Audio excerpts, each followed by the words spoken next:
Welcome to the nightcap and happy holidays again.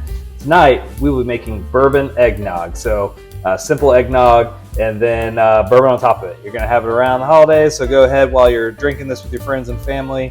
Go ahead, tell them to like, subscribe, and comment on the YouTube channel. So first, we've got this shaker filled with ice, and we are going to put in 6 ounces of eggnog.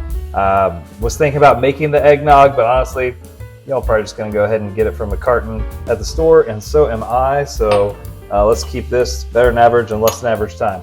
And then after the 6 ounces of eggnog, we're going to do 1.5 ounces of bourbon. Today we'll do the Bullet bourbon. So this is going to be 1 part bourbon, 4 parts eggnog for anyone out there who wants to batch this, make more of it than just one drink. So got that in there. Again, that's full of ice. We'll go ahead, close up the shaker, and give her a little shake.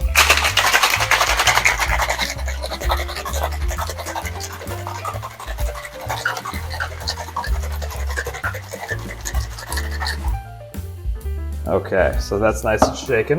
It's gonna be cold. So first tip of the day, let's get you a good glass.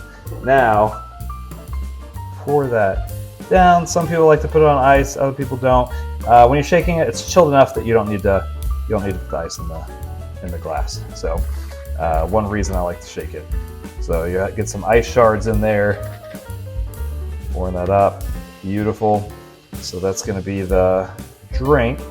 And then just another tip on top of that, nutmeg goes great with this. We're just going to do a little sprinkle of nutmeg on top and garnish with a cinnamon stick. Now this one is truly beaut, Clark.